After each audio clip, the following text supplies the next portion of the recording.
বন্ধুরা, চমৎকার সর্ষে ক্ষেত, গ্রাম বাংলার এ এক অপরূপ দৃশ্য। এই দৃশ্যের কাছে সবাই হার মেনে যায় বারবার।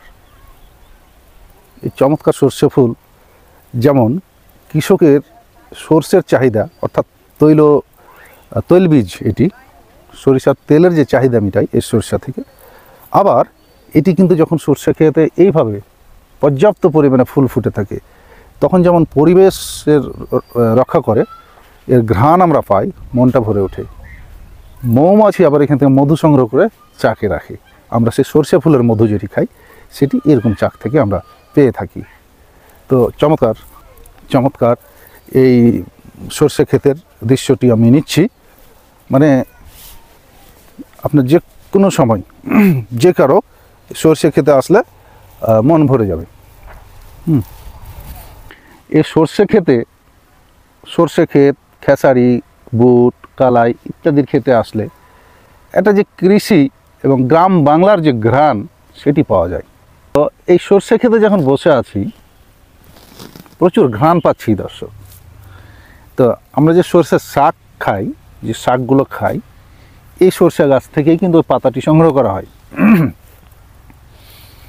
তো তাহলে সর্ষে থেকে মধু, সর্ষে থেকে পরিবেশের ভারসাম্য, সর্ষে থেকে তেল পাচ্ছি এবং একটি অপরূপ একটি দৃশ্য অবতারণা হয়।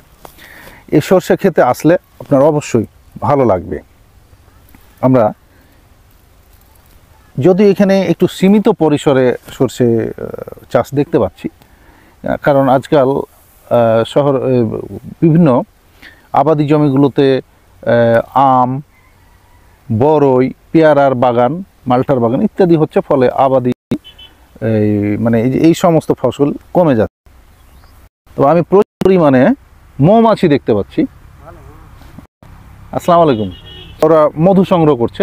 আশপাশে হয়তো কোথাও মধুর চাক রয়েছে, এটি হতে পারে, বা এটি চাষের মৌমাছিও হতে পারে। তো কিন্তু বলে লাগে ঠিক খুঁজে, ওরা কোথায় আছে, কোথায় ফুল আছে ওরা খুঁজে নেই। তো একটু জুম করে দেখাবো যে মৌমাছি কিভাবে মধু সংগ্রহ করছে। তো আপনারা দেখতে পাচ্ছেন, আর কাছে করে এইখানে, এই যে এখানে মৌমাছি আছে। আঙ্কেল একটু, হ্যাঁ এই যে একটাকে একদম কাছে রাখাও, হ্যাঁ হ্যাঁ ওই যে টাইট। এইভাবে মধু সংগ্রহ ব্যস্ত, একদমই ব্যস্ত।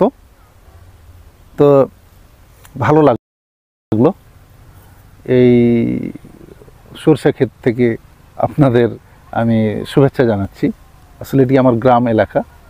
আমার গ্রামের রাস্তা দিয়ে যাচ্ছিলাম, হঠাৎ ক্ষেতটি দেখে মনে টানলো, তাই আমার ভাতিজা সিয়ামকে দিয়ে ভিডিওটি করছি। উনি আমাকে ভিডিও করে সহযোগিতা। সিয়ামকে অনেক ধন্যবাদ। আর এর চমৎকার একটি পরিবেশ আপনাদের কেমন লাগলো অবশ্যই কমেন্টস করে জানাবেন। আশা করি সবাই ভালো থাকবেন। ধন্যবাদ সবাইকে। আসসালামু আলাইকুম।